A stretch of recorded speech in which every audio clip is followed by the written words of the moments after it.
Bueno, la cirugía de la nariz, que se llama rinoplastía, es un procedimiento que nos trata de buscar la armonía en el rostro y no solamente en la parte estética, sino también en la parte funcional.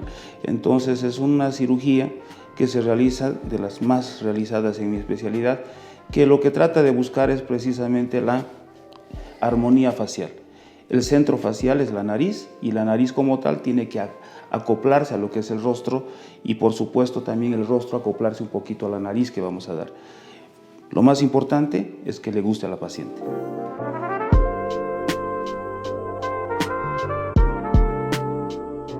La verdad sí. Yo trato de buscar que en la primera consulta tratemos de explicar al paciente lo más que se pueda, entrar en la cabeza del paciente, en lo que busca el paciente, pero muchas veces esos 30 minutos de consulta no son suficientes, entonces tenemos que despejar muchas dudas.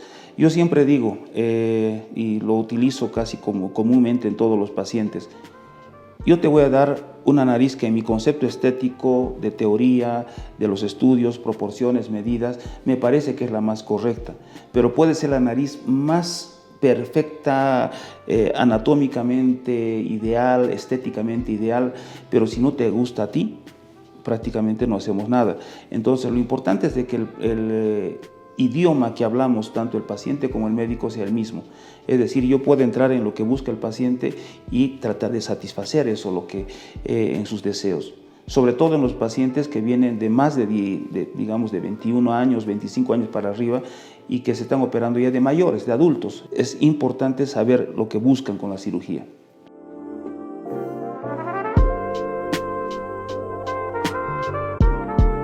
Bueno, en primer lugar, nosotros para tratar de buscar con el paciente el máximo de resultado desde el punto de vista de su aceptación, usamos una plataforma que se llama Chrysalix, donde el personal primero, inicial, le muestra cómo va a ser la nariz que va a tener con un simulador en 3D, que es un simulador que se dispone para nuestra especialidad precisamente.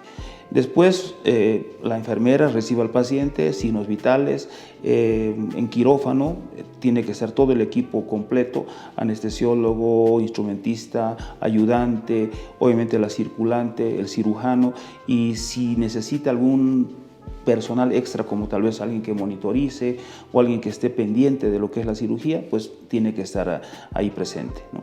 Aclaro una cosa, que el paciente que se opera de rinoceptoplastía tiene un concepto de que la parte estética la opera el cirujano plástico y la parte funcional el otorrino. Eso es un concepto completamente erróneo. El que opera la nariz, tanto sea otorrino, cirujano plástico, sea maxilofacial, cirujano de cabeza y cuello, es un personal que tiene que estar capacitado para operar ambas cosas, tanto la parte funcional como la parte estética. En el caso personal mío, pues nosotros operamos tanto la parte funcional y la parte estética. Es decir, en ese sentido no necesitamos que esté un otorrino presente para operar la parte funcional.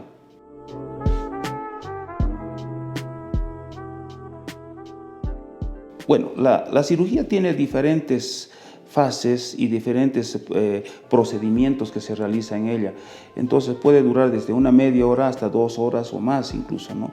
Cuando hacemos cirugías más complicadas, sobre todo desde el punto de vista funcional y estético o equilibrando, y sobre todo cuando son pacientes que han sido operados previamente, el rango de complejidad hace que la cirugía dure más.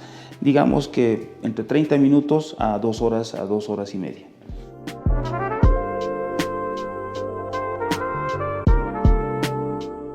Si nosotros hablamos de una cirugía que trata de evitar el proceso inflamatorio y que no importa que vea otra gente que se ha operado de la nariz, con 3 días a 5 días es suficiente.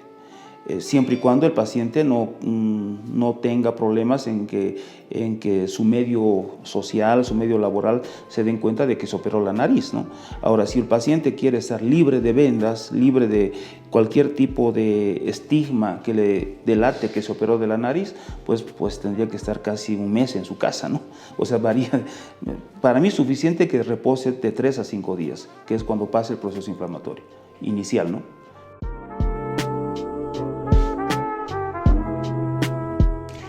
Variable, variable.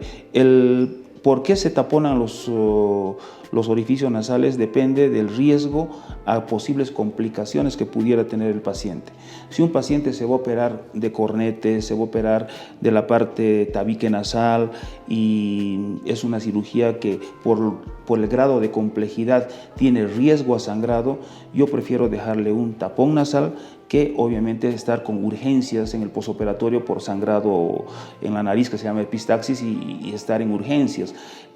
Los tapones que se colocan habitualmente no son los que utilizamos acá. Nosotros utilizamos un material que se llama Merocel, que es una esponja hemostática que se adhiere muy suavemente al contorno de las fosas nasales, y para retirar también es algo muy fácil, porque eso implica de que no va a tener la molestia de retirar las gasas que son tan dolorosas, tan temidas pues por los pacientes.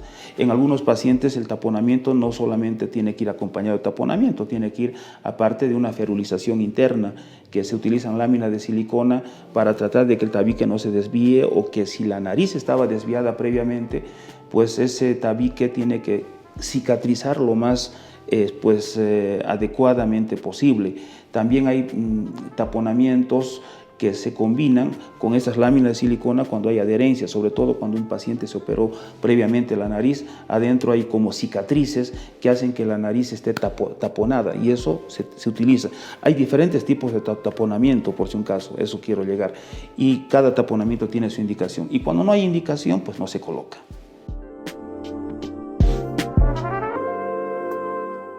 Las primeras 24 a 72 horas sí, sobre todo por la llegada de sangre hacia la cabeza y evitar el fluido que puede haber hacia la parte posterior, y de esa forma evitar lo que es un mayor proceso inflamatorio. Todos los pacientes que se operan de la nariz tienen que evitar hacer los esfuerzos y evitar congestionar de sangre la cabeza durante las primeras 24 a 72 horas. Yo digo por eso, 72 horas que me guarden reposo para mí es suficiente.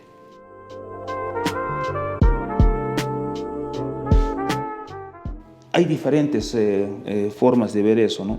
Si es un paciente que tiene una expectativa muy por encima de lo que implica la nariz estéticamente, de lo que nosotros podemos brindarle, yo creo que es la principal causa de evitar tener que operar. Muchos dicen que nariz secundaria, mejor darle la vuelta, pero hay narices secundarias que sí se tienen que operar. También dicen pacientes que vienen con la foto en la mano para decirme yo quiero una nariz así, pueden tener una expectativa muy por encima de lo que es la realidad de su anatomía, y también hay que evitar operar. Entonces todo personalidad que es de tipo sobre todo narcisista, que tiene una expectativa irreal de lo que es la cirugía, hay que tratar de evitar. Y obviamente hay complicaciones, mejor dicho, indicaciones orgánicas que contradicen una cirugía, ¿no?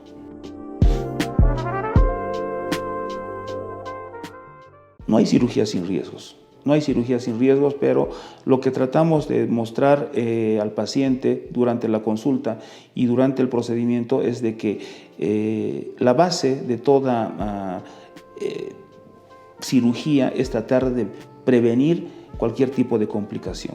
En medicina tenemos un adagio que dice piensa mal para que te vaya bien.